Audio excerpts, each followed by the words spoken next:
So with that, we conclude our panel. I just want to mention two things. One is that I would like to give thanks to Dr. Roxna Swami as well as to Vinay Malla of Thompson for helping us and guiding me particularly with something that we didn't really have much experience with in the world of publishing. I should mention that outside we have a visitor's book where we would like to capture your emails and mobiles in case we do wish to reach you for anything else we might do. There's a lovely 2-pager outside which you can pick up with a letter written by Himraj Dang in 1959, brought to our attention by Garhwal Singh, courtesy Montage, and a poem and a prayer on the reverse. There's a little card with which, if you want to circulate it amongst your friends, how you can order this book. We're also learning how to do it because we are not in the publishing or distribution game, but there are various options. And obviously the books are there. The last point is just because I've been struggling with this question, mountaineers always struggling with why do you climb mountains well. I asked this question, why do you publish a book 55 years later? You can read that afterwards. No, you can read that afterwards. I'll just finish this. You can read one of those. Why do you want to publish a book 55 years after the writer has gone, and why are we doing this? So the reason we did this, Rupin and I, well, there were 3 reasons actually. As you've seen with the evergreen memories of our panel, this captures some of their extraordinary pioneering experiences which are valuable for them and valuable for us. It also, I think, sends a message of how a young man with a pair of shoes and a rucksack can in fact go with very little money in his pocket and discover a world of adventure and make something of himself, which is exactly what he did. And I think for Rupin and me as well, because his voice has stilled, it captures the words which will last now for a long time, for another generation. So for all those reasons we had to do this, and for all those reasons we are very encouraged that all of you would come here. Mr. B.B. Singh wants to conclude this program with some lines that he remembered from 3 years ago. Please go ahead, sir.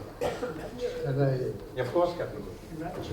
There is one big achievement of Himraj Dang, which not many people know, which I like to, I think, add. When we were at Advanced Base Camp on Everest, he had brought a typewriter with him, and he told me, he said, Mohan, I'm going to carry it to the South Col. I said, don't be funny. It's such a heavy thing. We even discard even half a kilo extra. He said, no, I'd like to carry it. And he did carry the typewriter to the South Col. Where you got rid of it, I'm told. You, at the South Col, you asked him to not carry. Enough by then. Please, Ashok, go ahead. I just wanted to share one thing with you all in this book.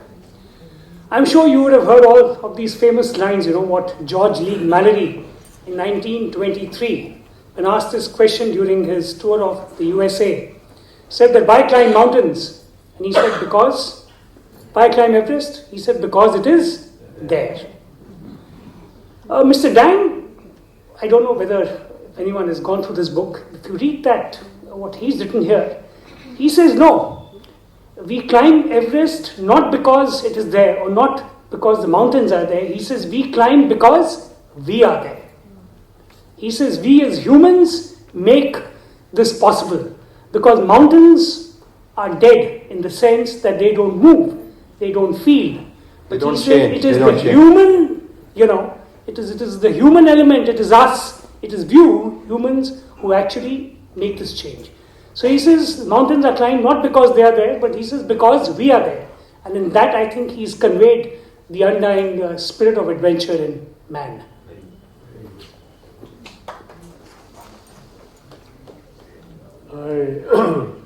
I had made notes as to what to say and so on.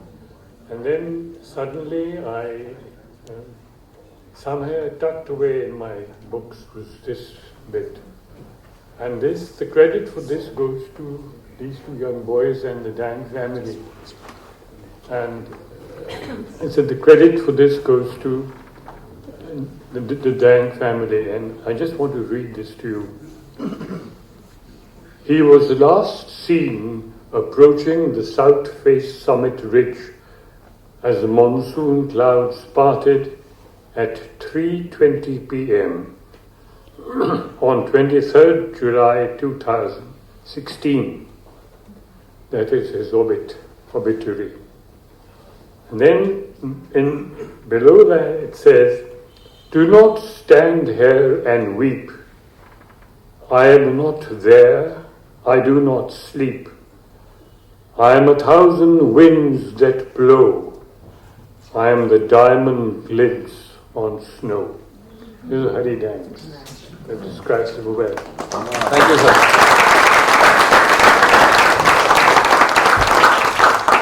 Thank you for coming, and let's give a round of applause to this wonderful panel.